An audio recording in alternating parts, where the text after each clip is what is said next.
Yasavyaka Abanaka Padivada Mangane Lanjang Subida, a Chindaku Hota Era Diazakana Ma, the Gaygo Divo Luade Chip. Piaguranga, Dijengo Jim solution, Ado Ekealo Sure, Ado Adiari Goya, Ratifu, Radame Ratifu, De Chavo Yanine Jimmy. The Java Maluemedu Yama Jen, so we deal hotter. Eri lo hotter a chin, don't go see Loyame chin, don't go see. Namadiga Avana Lungan Jovan Atopi, Nevan Lango Dame di Jengo Shaolane Sure Bukuha Dwara Chamba Lonjoyame. Long Yame Indari to Kota Dwaro Indari Chopama Tagago Long Choyo Shisiame Tilusul Tagago Longjone Sura Indari Chopa Sura Pago Biora Lenusun Yesi Na Nakam Leya Kaya Mana Yesi Nana Leya Kaya Mana Eri Chauku the Didi who though a sound net Yesiga Miene Ayumboma Lova Mapse on Doda Mapse on Naga Jali de Damoma Lova Mapse on Doda Mapse on Nakanga Nanshu Laya Ayumboma Lova Mapse on Doda Mapse on Flayaga Asasa Sarekam Yada Boma, Lower Machi on Doda Machi on Kukaya, Tigri Boma, Lower Machi on Doda Machi on Sitera, Seguchansi, Seguchansi, Dreamy, Ayuni Boma, Lower Machi on Doda Machi on Erilu Soundsy Pesu Tidagari Gani, Supi Biro, Tame Solution, the Didi Hudo, the Gayane. So baby, Tame Swing, Lova left Shimalabu, Doda left Shimalabu, a man can dini the job, Mohalem, Pilabu, Erilu, Indri Choba, the Gachaboga, Chipola Nene, Gilidari, Aguduri, Mapia, Tain Dane Sasha Mubu, Indri to Koda Dwaro, T. Jenha,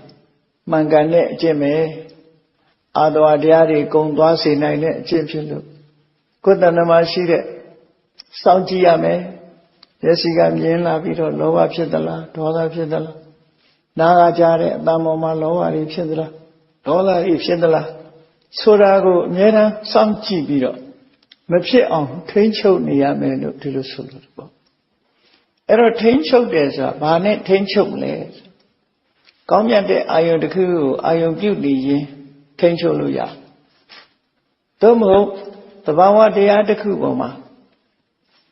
Shipolare, Ayoboma. A man can tibio, Tenchol. A man can tibi, Sensavio. The deed lit on it. Ayoboma, going lower leaves like it, Magoy, Dola Pilite. Gomagom, Moe Quenay, Moha Pilite. Erilu lower Doda, Moha Sure, Tiaria. A mere Ione Badabi Pide, a jar Ione Badabi Pide, and now Io, Yada Io, Sata Nirechema, Talia Conlita, Tabuli Sergeant Lida, Chilai, Yada Iomoma, Matelane, Erima Loa the Kaku. Erilu, Io Choba, Yesi Nana, Lea Gayama, Matida, Seku Nide, Mana. Maningari, Erima, lower the Moha, Kilidari, Mapia, the Dine, Tenchoya, Melo to the Solo. The Dine Tencho. Yes, Isuram, Yenzia, Yemabe, Nasurale, Jazia, Jamabe, Jalare Boma, Lower Mapipo, Doda Mapipo, Tencho de Lucor. But near our Majive Nidam Hovu, Maja on Namatome Nidam Hovu. Namia on Nakam Beta Ramu to Suluram Hovu, Chipolare Ayoboma. Lova say the Pimador, Dola say the Pimador. ဒီလိုထိန်းချုပ်တာအိန္ဒြိယေသူဂုဏ္ဍဒွါရလို့ခေါ်တယ်လွယ်လွယ်ကူကူနဲ့တော့ဖြစ်မှာမဟုတ်ဘူးအလေးကျင့်လုပ်ရမှာဖြစ်တယ်ပေါ့တတိနဲ့ဒါဟာမလွယ်တဲ့အကျင့်တစ်ခုပဲမြတ်စွာဘုရားအဲ့ဒါလို့ထိန်းချုပ်ထားမှစောင့်စည်းထားမှဖြစ်ပေါ်လာမဲ့ကိလေသာတွေဟာထိန်းချုပ်နိုင်တဲ့အနေအထားမျိုးရောက်တာဥပမာမဲ့လူတွေယောဂဝေဒနာဖြစ်လာတယ်ဆိုရင်ယောဂဝေဒနာကိုထိန်းချုပ်ရနော်ကင်ဆာတွေဘာတွေဖြစ်တယ်ဆိုရင်လည်းဒီကင်ဆာမပြတ်အောင်ထိန်းချုပ်တယ်အာယောဂပြည့်ပြည့်ရှေ့တိုးမသွားအောင်ထိန်းချုပ်တယ်အဲ့ဒါလိုပဲစိတ်ထဲမှာပေါ်လာတဲ့အာယုန်တွေနဲ့ပတ်သက်ပြီးလောဘမဖြစ်အောင်ဒေါသမဖြစ်အောင်ထိန်းချုပ်မှုဆိုတာလုပ်ရမယ်လို့ဒီလိုဆိုလို့ထိန်းချုပ်အောင်လုပ်တဲ့နည်းကတတိတရားနဲ့ဘာနဲ့ထိန်းချုပ်မလဲလို့မေးရင်ကာယ ानु ပဒနာတတိပဋ္ဌာန်ဝေဒနာ ानु ပဒနာတတိပဋ္ဌာန်စိတ် ानु ပဒနာတတိပဋ္ဌာန်ဓမ္မ ानु ပဒနာတတိပဋ္ဌာန်လို့ဆိုတယ်တတိပဋ္ဌာန်တရား၄ပါးတတိထားရမယ်အာယုန်၄ရပ်ကာယဝေဒနာစိတ်ဓမ္မလို့ဆိုတဲ့ဒီတဘာဝတရားတွေပေါ်မှာစိတ်ကိုထားလိုက်လို့ကောင်းစွာတတိကတ်ထားမယ်ဆိုလို့ရှိရင်ထိန်းချုပ်ပြီးသားဖြစ်ပါတယ်ထိန်းချုပ်ပြီးသားဖြစ်တယ်ဥပမာမဲ့အစာစားရင်ဒါကဘာဟင်းလဲဒါကအရသာရှိသလားဆိုတဲ့အတွေးမျိုးဒါတွေကိုမတွေးတော့ဘဲနဲ့စဉ်းစားရမှာအစာစားလိုက်တဲ့အခါမှာအစာနဲ့ရှာလေးနဲ့တွေးလိုက်တဲ့အခါမှာအစာအာဟာရရဲ့အရသာကိုသိတာအဲ့ဒါသိတာစဉ်းစားလို့ရှိရင်ရှာရဲ့ဟောဒီအစာအာဟာရမှာရှိတဲ့အရသာရဲ့ဒီတစ်ခုကိုအကြောင်းပြုပြီးတော့အရသာသိတဲ့စိတ်ကလေးပေါ်လာတာပါလားငကောကဒီအရသာသိတဲ့စိတ်မပေါ်ပါလားရှာနဲ့ထိလိုက်တဲ့အချိန်ကျမှအရသာသိတဲ့စိတ်လေးပေါ်လာတာပါလားအကြောင်းကြောင့်အကျိုးဖြစ်တဲ့သဘောလေးတွေဒီလိုစဉ်းစားတာမြတ်စွာဘုရားကိုယ်တိုင်ကစီဝင်စပဋိစ္စရသေစဥပ္ပစ္စတိစီဝဝိညာဏလယတိစိတ်ဆိုတာဟာတဲ့လျာရဲ့ရတအာယုရဲ့ထိသွားလို့ဒီနှစ်ခုကိုအကြောင်းပြုပြီးတော့လယတိစိတ်ဆိုတာပေါ်လာလို့မြတ်စွာဘုရားကဒီလိုနှလုံးသွင်းခိုင်းတယ်အဲ့ဒီနှလုံးသွင်းခြင်းဖြင့်ဣန္ဒြေ6ပါးမှာအသီးအသီးပေါ့မျက်စိဆိုလို့ရှိရင်လည်းမျက်စိနဲ့အစဉ်ဆုံလို့မြင်သိစိတ်ပေါ်တာပါလားနားနဲ့အတန်ဆုံလို့ကြားသိစိတ်ပေါ်တာပါလားနှာခေါင်းနဲ့အနံ့ဆုံလို့ကြားသိစိတ်ပေါ်တာပါလားလျှာနဲ့အရသာဆုံလို့လျက်သိစိတ်ပေါ်တာခန္ဓာကိုယ်နဲ့အထီးတွေ့အာယုန်နဲ့ထီးတွေ့လို့ထီးသိစိတ်ပေါ်တာစိတ်နဲ့တွေးတောစရာအာယုန်နဲ့ပေါင်းစုံပြီးလို့ကြံသိစိတ်ပေါ်တာပါလားလို့ဆိုတဲ့ဒီတဘာဝတရားလေးတွေကိုဆင်ခြင်ခြင်းအပြင်အိန္ဒိယ6ပါးလုံခြုံသွားတာပဲဒီလိုဆိုလိုတာနော်အဲ့လိုမဟုတ်ရင်မျက်စိပိတ်နေရမှာနားပိတ်နေရမှာနှာခေါင်းပိတ်နေရမှာရှာနဲ့မစားပဲနေရမှာဒီလိုပုံစံမျိုးတွေမဟုတ်ဘူးလောဘဒေါသမောဟကိုထိန်းချုပ်တာပဲဖြစ်တယ်အဲ့ဒါလို့ဣန္ဒြိယေတုဂုဏ္ဍဒွါရဒီချင်းချုပ်နေတဲ့အကျင့်ဒီပင်ကမ္မထာတရားအထုတ်နေခြင်းပဲဖြစ်တယ်ပေါ့ဒါကမ္မထာတရားအထုတ်နေတာပဲဒီပြင်ဒီမှာကမ္မထာတရားအထုတ်တယ်ဒီလိုဆိုလိုတာမဟုတ်ဘူးအချိန်မီမိမိမျက်စိကမြင်တဲ့ခိုင်မှာအဲ့ဒါလိုထိမ့်သိမ့်နိုင်တယ်နားကအတန်ကြားတဲ့အတန်ပေါ်မှာထိမ့်ချုပ်နိုင်တယ်နှာခေါင်းကအနံ့ရတဲ့အချိန်အနံ့ပေါ်မှာထိမ့်ချုပ်နိုင်တယ်အစာစားတဲ့အချိန်လျှာပေါ်မှာထိမ့်ချုပ်နိုင်တယ်ခန္ဓာကိုယ်ဟာတစ်ခုခုနဲ့ထိတွေ့တဲ့အခါမှာထိတွေ့မှုပေါ်မှာထိမ့်ချုပ်နိုင်တယ်စိတ်ကူးကြံစီတဲ့အခါမှာစိတ်ကူးကြံစီတဲ့ပုံမှာထိမ့်ချုပ်နိုင်တယ်အချိန်မရွေးကမ္မထာလို့အားထုတ်နေတယ်လို့ခေါ်တယ်နော်ကမ္မထာညောင်းနဲ့လာပြီးတော့ကမ္မထာထိုင်နေမှဒီလိုအဓိပ္ပာယ်မဟုတ်ဘူးအဲ့တော့သွားနေနေလျက်နေထိုင်နေနော်လျှောင်းနေဣရိယာပု၄ပါးနဲ့ဘာပဲလုပ်နေမျက်စိကမြင်တဲ့အချိန်လေးမှာဒီလိုထိန်းချုပ်ရမယ်နားကြားလိုက်တဲ့အချိန်လေးမှာဒီလိုထိန်းချုပ်နေရဒါအစဉ်စမပြတ်သွားနေတယ်လို့ခေါ်တယ်အပ္ပန္နကပฏิပဒါမလွဲတဲ့အကျင့်တစ်ခုကိုကျင့်နေတာပဲ ဒီအကျင့်ဟာလွယ်တဲ့အကျင့်တော့မဟုတ်ဘူးဒီလိုကျင့်နေတယ်အဲ့ဒါလားကမ္မထာထုတ်နည်းတစ်ခုပဲမြတ်စွာဘုရားအပ္ပနကပฏิပဒါမှာဒီတစ်ခုကမလွယ်မသွေလုံးရမယ့်အရာဖြစ်တယ်ဒါကိုလစ်လျူရှုထားပြီးတော့စိတ်ကလည်းတွေးကြံတွေးမယ်မျက်စိကလည်းဖွင့်ထားမြင်သမျှအာယုံပေါ်မှာမြင်လိုက်ရင်လောဘဖြစ်ခြင်းဖြစ်မယ်ဒေါသဖြစ်ထိမ့်ဆုံးမှုတွေမလုပ်ခဲနဲ့ထားတယ်ဆိုလို့ရှိရင်တော့ဘလောက်ပဲကမ္မထာမှာထိုင်းနေဒီလွတ်ထားတဲ့အချိန်မှာအကုသိုလ်တွေကအရှိုးဓဝရ6ပါးကဝင်းနေမှာပဲဖြစ်တယ်ဝင်းနေပြီးတော့တကားမလုံးနဲ့အိမ်လိုပဲအထဲထဲမှာဝင်လိုက်ထွက်လိုက်ဒီတန်ဖိုးရှိတဲ့အရာတွေကပျောက်ဆုံးကုန်မှာပဲဖြစ်တယ်ပေါ့ဒါကြောင့်မို့လို့ဒီလိုထိန်းနေဆိုတဲ့အကျင့်ဟာအချိန်မရွေးကိုကအိမ်မှာနေရင်ပဲဖြစ်ဖြစ်ဘယ်မှာသွားဖြစ်ဖြစ်အသိစိတ်ကလေးနဲ့တတိလေးနဲ့ထိန်းသွားတဲ့အချိန်မျိုးပဲအဲ့ဒါဣန္ဒြိယတုဂုတ်တတော်လို့ခေါ်တယ်အဲ့ဒီအချိန်ကိုထိန်းရမယ်ဆိုလို့နောက်တစ်ခုကဘာလို့ဆိုဘောဇနီမတ္တညုတာလူတွေဆိုတာအစာမစားပဲနေလို့မရဘူးတက်ရှင်ဖို့အတွက်အစာဆိုတာစားနေကြအဲ့ဒါကြောင့်မို့လို့အထူးအားဖြင့်အစာစားတဲ့အခါမှာထိမ့်မုံထိမ့်နည်းကိုရှင်းပြတဲ့စကားတစ်ခုပဲမြတ်စွာဘုရားဘောဇနီမတ္တညုတာစားတဲ့အစာအာဟာရပေါ်မှာတိုင်းတာတစ်ခုသိတယ်လို့ဆိုအတိုင်းတာဆိုတာအကန့်အသတ်တစ်ခုထားတယ်နော်ကိုစားတဲ့အစာအာဟာရပေါ်မှာစိတ်နဲ့ကန့်သတ်ချက်တစ်ခုထားကန့်သတ်ချက်ထားတယ်ဆိုလို့အဝါမစားဘူးလို့ဒီလိုပြောတာမဟုတ်ဘူးဘယ်လိုကန့်သတ်ထားတာငါစားတာဟာပျော်ဖို့စားတာမဟုတ်ဘူးကလေးသူငယ်တို့လူမြူးတူပျော်ပါဖို့ကစားတာမဟုတ်ဘူးအလှပဖြစ်အောင်စားကစားတာမဟုတ်ဘူးအာရင်တွေပြည့်ဖြိုးအလှတိုးအောင်စားတာမဟုတ်ဘူးအသားရည်တွေပြည့်ဖြိုးလှပလာအောင်စားတာမဟုတ်ဘူးဟောဒီအတွေးကိုဆင်ញင်သုံးသပ်ရမယ်ငါစားတာဘာအတွက်စားတာလဲဣမတကာယတထိတိယဒီခန္ဓာကိုယ်ကြီးတိထမှအလုံးလုံးနိုင်မှာခန္ဓာကိုယ်ကြီးကပြိုလဲသွားနိုင်တယ်အစာမစားဒီအစာစားခြင်းဟာအသက်ရှင်ဖို့အတွက်စားတယ်ဣမတကာယတထိတိယ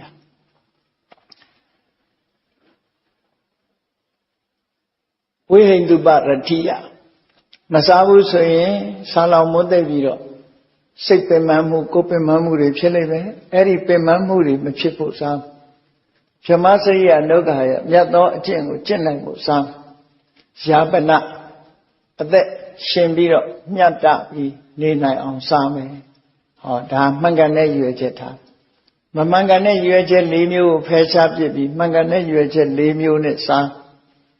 အဲ့ဒီလိုစားတဲ့အခါမှာလည်းပဲတတိထားရမှာစားလိုက်ခြင်းကြောင့်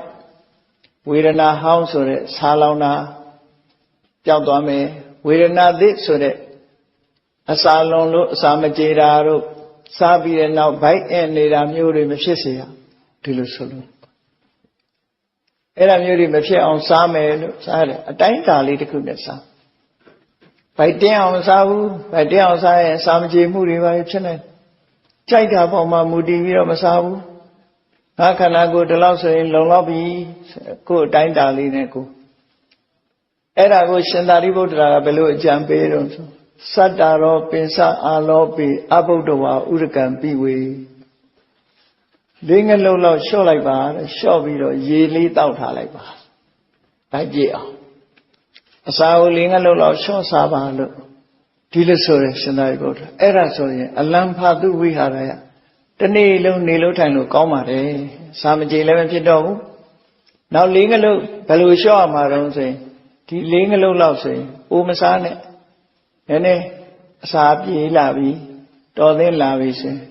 စားတဲ့ထက်ကအများကြီးမစားဘဲနဲ့လေးငလုံးလောက်လေးကိုလျှော့လိုက်ပါကိုယ်တိုင်းတာလေးနဲ့ကိုလျှော့လိုက်လျှော့ပြီးတော့အဲ့ဒီအစာရေလေးတောက်လိုက်ပါတော့ဒီလိုဆိုတယ်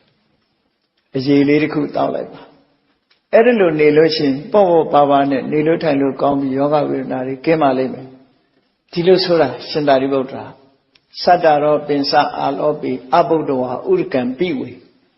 အလံဖာတုဝိဟာရယပိဋိတတတဘိက္ခုနော နိဗ္ဗာန်သွားဖို့ရာဥတည်ချက်ထားပြီးအလုံးလုံးနေတဲ့ပုဂ္ဂိုလ်အတွက်လုံလောက်တယ်တဲ့ဒါအဲ့လိုပဲစားပါလို့ဒါကိုဘောဇနီမတ္တညုတာလို့ခေါ်တယ်အဲ့ဒါလည်းမလွဲမသွေကမ္မထံတရားအထုတ်နေတဲ့ပုဂ္ဂိုလ်တွေသို့မဟုတ်နေ့စဉ်နဲ့အမျှကျမ်းမာရေးကိုလိုလားတဲ့ပုဂ္ဂိုလ်တွေမလွဲမသွေလိုက်နိုင်ရမယ်ဟာတစ်ခုဖြစ်တယ်အစားအသောက်ကိုမမောပြီးတော့အစားအသောက်မရှောင်နိုင်တဲ့ရသတနာရဲ့လွှမ်းမိုးမှုကိုမခံရအောင်ဒီတွေးတောမှုဆင်ញင်မှုနဲ့ဖယ်ရှားပြရရသတနာဆိုတာအလွန်ဆိုးတယ်ကြိုက်လို့ရှိရင်လူတွေကမရှောင်နိုင်ကြဘူးမတည်ဘူးဆိုတာသိတောင်မှပဲနော်စားပြီးဆေးတော့ပဲဆိုတဲ့အတွေ့နောက်ဆုံးကြတော့မရှောင်နိုင်တဲ့အခါဝဝစားပြီးသေမယ်ဆိုတဲ့အတွေ့တောင်ရှိတယ်လူများရသတနာအဲ့လိုလောက်ထအောင်ဆိုးတာလူတွေကိုလွှမ်းမိုးပြီးတော့သွားပြီဆိုလို့ရှိရင်တိုင်းတာတစ်ခုကိုယ့်ကိုမထိန်နိုင်တဲ့အနေအထားမျိုးရောက်သွားနိုင်တယ်ဒါကြောင့်မို့မြတ်စွာဘုရားဒီအတွေးတွေနဲ့ဖယ်ရှားပြပါအဲ့ဒါဟာမှန်ကန်တဲ့အချက်တစ်ခုပဲမလွဲမသွေလိုက်နိုင်ရမယ့်အချက်တစ်ခုတရားဓမ္မအထုတ်ပြီးသို့မဟုတ်နိဗ္ဗာန်ကိုသွားမယ်ဆိုရင်ဒီလမ်းကြောင်းဒီအလုပ်ကိုမလုပ်ဘဲနေလို့မရဘူးဒါနိဗ္ဗာန်သွားဖို့လမ်းစဉ်တစ်ခုမြတ်စွာဘုရားဒါလည်းအရေးကြီးတဲ့ကံတာကပါတယ်တဲ့ဟောနောက်တစ်ခုကျတော့ဘာဟောရုံဆိုမြတ်စွာဘုရားသာဂရိယာနုယောဂောနောက်ဆုံးတစ်ခုကသုံးခုမြတ်စွာဘုရားကမ္မထမ်းလုပ်တဲ့ပုဂ္ဂိုလ်တွေနော်ဒါလုံးဝမလွဲတဲ့အချက်ဘယ်မှမေးနေစရာမလိုဘူးနော်ဘယ်မှမေးနေစရာမလိုဘူးတရားထုတ်တာမြတ်စွာဘုရားအပြည့်အဝဟောပြီးသားဒါလုံးဝသာဂရိယာနုယောဂဆိုတာနိုးကြားကြားကြိုးစားခြင်းနိုးကြားကြားကြိုးစားပါသာဂရိယာဆိုနိုးကြားတက်ကြဆိုကြိုးစားအထုတ်ဒီကြည်လင်းလို့ခေါ်တယ်နိုးကြားကြားကြိုးစားဒါကတော့အမှန်တမ်းလိုအပ်တာဘယ်ကိစ္စပဲဖြစ်ဖြစ်နိုးကြားကြားနေရတာလေနိုးကြားကြားရှိမှအိမ်မောကြနေတဲ့ပုဂ္ဂိုလ်တရားဘယ်တော့မှမတိုးတက်နိုင်ဘူးပေါ့ဒါကြောင့်သာဂရိယာနုယောဂနိုးကြားကြားအမြဲကြိုးစားနေဖို့ဆိုဘယ်လိုလဲဆိုဒါကြတော့မြတ်စွာဘုရားကမ္မထမ်းထိုင်ဖို့အတွက်တိုင်းတေဖို့ဆွဲပြီးပေးထားတဲ့သဘောပဲဘုရားကိုယ်တိုင်ကနေပြီးတော့တိုင်းတေဖို့ဆွဲပေးတာဘုရားရဲ့စကားလုံးနဲ့ပြောရမယ်ဆိုရင်ဓိဝတံစင်္ကမေနနိသစ္စာယအာဝရဏီယေဟိဓမ္မေဟိစိတ်တံပရိသောတေတိသူ့တိုင်းပါတာပြရင်နေ့အချိန်ခါမှာတဲ့တနေ့တာကာလပတ်လုံးတဲ့စင်္ကမေနဇဉ္ဉံလျှောက်လိုက်မယ်နိသစ္စာယထိုင်လိုက်မယ်ထိုင်ခြင်းဇဉ္ဉံသွားခြင်းဒီနှစ်ခုနိသစ္စာယထိုင်လိုက်မယ်စင်္ကမေနဇဉ္ဉံသွားမယ်ဇဉ္ဉံသွားရင်ထိုင်ခြင်းဖြင့်အာဝရဏီယေဟိဓမ္မေဟိပညာကိုဆုတ်ပိတ်ထားတဲ့ပညာမဖြစ်အောင်တတိတွေမဖြစ်အောင်ဆုတ်ပိတ်ထားတဲ့နိဝရဏတရားတွေမှာစိတ်တံပရိသောတွေတိစိတ်ကလေးပေါ်မှာလာပြီးနိဝရဏတရားတွေလွှမ်းမိုးပြီးတော့ညစ်သေးသွားအောင်မဖြစ်အောင်နိဝရဏဆိုတဲ့အဆုတ်ပိတ်တွေကိုဖယ်ရှားရမယ်လို့ဒီလိုဆိုနော်မှန်လေးကိုကြည့်မယ်ဆိုရင်မှန်လေးမှုန်းနေလို့ရှိရင်အဲ့ဒီမှန်ကိုကြည်လျအောင်ပုတ်ပြရတယ်လို့ထို့တူပဲနိဝရဏတရားတွေလွှမ်းနေပြီဆိုလို့ရှိရင်အသိပညာဖြစ်မလာနိုင်ဘူးဖြစ်မလာနိုင်တဲ့အတွက်ကြောင့်ဒါတွေကိုဖယ်ရအဝေးကြည့်တယ်မှန်တဲ့ကနေအဝေးကြည့်တယ်မှန်ပရင်ကနေအဝေးကြည့်တယ်အေးမှန်ပရင်ကညစ်ပေနေတယ်မှန်လေးကိုပုတ်ပေးလိုက်လို့ရှိရင်ကြည်လင်သွားတဲ့နေရာကြည့်ရှင်းရှင်းကြီးမြင်ရအဲ့ဒါလိုပဲစိတ်အစင်မှာဝင်ပြီးတော့အနှောက်အယှက်ဖြစ်နေတဲ့နိဝရဏတရားဆိုတာတွေဟာ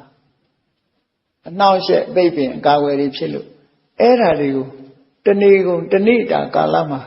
ဈဉ္ဉံသွားခြင်းထိုင်ခြင်းဖြင့်ဖယ်ရှားဖို့ကြိုးစားပါဒါတွေစိတ်ထဲမှာမပေါ်လာပါစေနဲ့ပေါ်လာရင်ဖယ်ထုတ်နော်မပေါ်လာအောင်တားပေါ်လာရင်ဖယ်ရှားမပေါ်လာအောင်တားပေါ်လာရင်ထယ်ရှားဆိုဘာတွေနဲ့တားဘာတွေနဲ့ဖယ်ရှားနေရမှာတော့ဆိုရင်ခုနတတိလေးကိုကာယဝေဒနာစိတ်ဓမ္မလို့ဆိုတယ်တတိပဋ္ဌာန်ပေါ်မှာအခြေစိုက်ပြီးတော့ပေါ်လာလို့ရှိရင်ဖယ်ရှားပြစ် Mapola Lucien, Mapola on diamond, Pola in Peshapiswa, Lonia.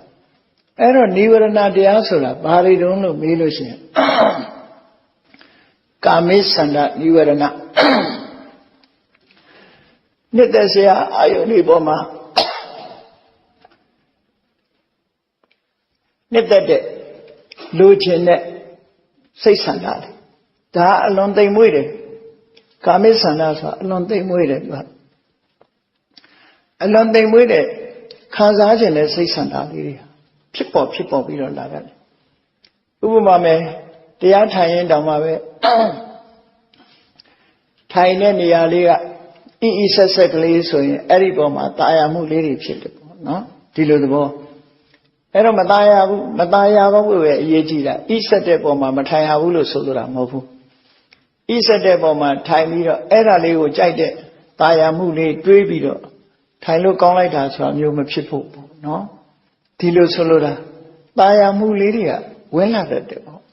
Kama sura Lujenzia Ayongo Kora Sana sura A Lujenzia Ayonigo Lujenira Twedaretana Era Jesse Nana Lea Gaya Chipolare Ayoniboma Lujenziari doing Lujen Lare Lova Mapi Ao. No? Pitsu needed Niveranari who Pesha Piame A Loga Lusura Lojana Yalushin, Bobiro Lojane. Lojana Mayai, Babi, Doda Pit. Era Jabarano Kore. Now never another Kua. Gomolojanari Lavianole, Satema, Majinapu, Majaipu. Era Jabara. Eri Jabarale Machisine. Lojenziane Dwelu, Lojana. Malojanane Dwelu, Satema, Aku Kamsita. Era never another. Eri Niveranari Machi on Taylor Sulu. Barnet here Marono me, the Divitan Ayomoma Saitabi take. Tilo Sulu. The Divitan Ayonet Saitabi or take.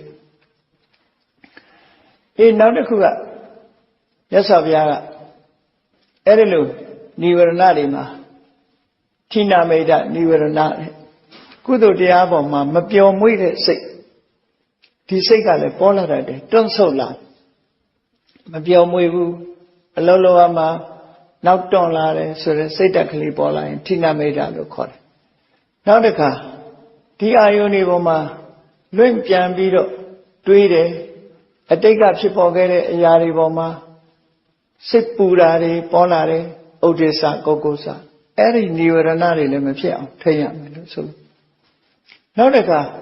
Kuchinide, Jinlamboma, Homangukala, so that Tandia when a Wisikesa. Alo Niverana de Yangava Kore. A Tipianya Mapi Ane Dwa, Seko Sopitare, Di Niverana de Ari, Mapipo, Tende Social Jar, Mapitimo. Erilu, Tanida Galabalu, Dago, Diga Tavi, Tende Social Nida, Tia Jenny de Solo. Bahane Tende Social Maleso, the Divitan Libaboma, I will cite either Tende Social, Dilusula. Hobby, Ne Chema, Akulu Zinyan Dwalai, Thailand at the Atode. Now the car. Ne car goes on to Yavan Yauna de Kama, but my yan sura, cooking nine nebiomasuni, Senai Laution. Yan Senai Laution, Zinyan Dwajin, Tangin Pit. Niverna diarima, Seko looking down, Totin Shilling Bide. Senai Jore Kama, Senai Yanibiro, Naya Nachalauti, go, Missima Yan Lokore, Alea. Eri Alea Yaude Kaja. Kamata Ayo, my yen, Kanagoye, and Yaunya, Bemamu, Tatazi, Leia Beku, Sound Viro. Yasaviaro, Nera, Pari, Para, Isata, Leia Beku, Sound. Leia Bego song, cookie saving and on Jarafu. Yasaviara, song A, Leia Bego song 8. Yera. Leia Bego song, song be there, Kama. Chinyasi Jim Matami say, Dujin, Dusichin Matami say, and Ninga, Loebilo. Saunomu, Chitaleano, Topure Kamaji. Chitanaku ဆုံပြီးထိထားရင်အဲ့ဒါမှားနေတယ်အပေါ်ခြေထောက်ကနောက်ဆုံးနေရမယ်အောက်ခြေထောက်ကရှေ့နေအဲ့ဒါလို့ခြေမျက်စိချင်းမထပ်အောင်လွှဲဖယ်ပြီးတော့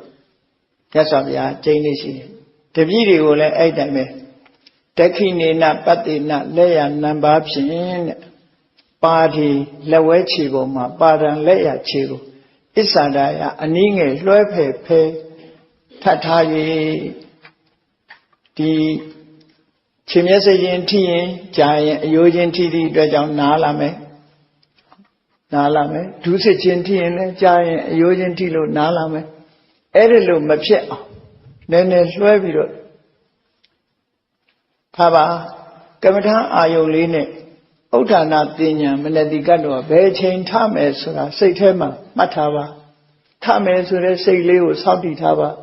စောင့်တည်ထားပြီးတော့တတော်တံပဇာနောအိတ်မပြောခင်လေးမှာကမ္မထာအာယုံမလွတ်စေဘဲနဲ့ကမ္မထာနှလုံးသွင်းမှုနဲ့အိတ်ပါလို့ဒီလိုဆိုလို့အဲဒီလိုအိတ်တဲ့အခါမှာကိုအားထုတ်နေကြတရားအာယုံနဲ့လည်းဒီနှလုံးသွင်းပြီးတော့အိပ်ပျော်သွားတာရှိတယ်နောက်တနည်းကတော့အတွေးတစ်ခုမှန်ကန်တဲ့အတွေးတစ်ခုကိုတွေးရဘယ်လိုတွေးရမလဲလို့ဆိုရင်ခေါင်းအုံးအိပ်ရာပေါ်မှာကြည့်ပြီးဒီခေါင်းအုံးတို့ဒီအိပ်ရာတို့ဆိုတာဘာပေါ်မှာလူတယောက်အိပ်နေပါလားလို့ तू မသိပါလားထို့တူပဲငါရဲ့ရုပ်ခန္ဓာကိုယ်ကြီးကလည်းပဲငါဒီခေါင်းအုံးပေါ်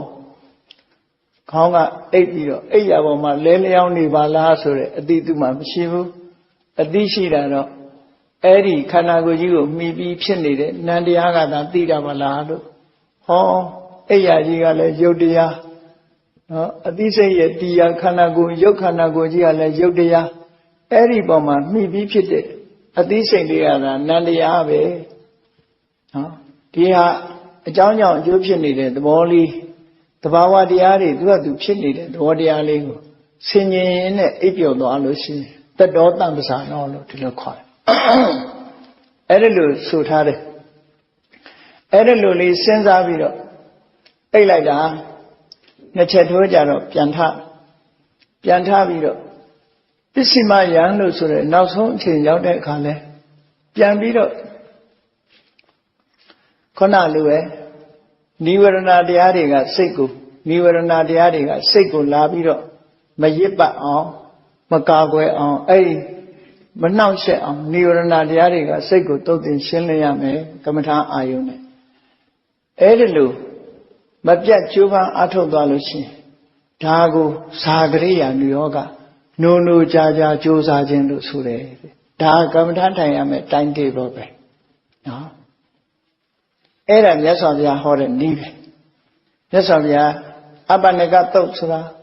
အင်္ဂုတ္တရနိကေမှာတည်တည်ချာချာဟောတာမြတ်စွာဘုရားဒီအကျင့်တိုင်းကျင့်လို့ရှိရင်တေချာပေါ့နော်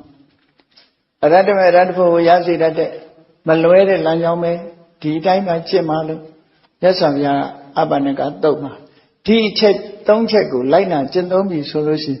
မှန်ကန်တဲ့အကျင့်ကိုကျင့်တာ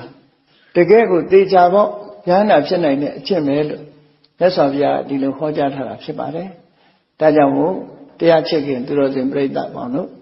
မြတ်စွာဘုရားခင်ကိုတော်မြတ်ဟောကြားထားတဲ့နိစနစ်တွေအတိုင်းတကယ်လုံးဝမှာဘာဝနာလုပ်ငန်းဆိုတာစိတ်အစဉ်ကိုအကဲခတ်ကြည့်ပြီးတော့စိတ်ထဲမှာလောဘမဖြစ်မှုဒေါသမဖြစ်မှု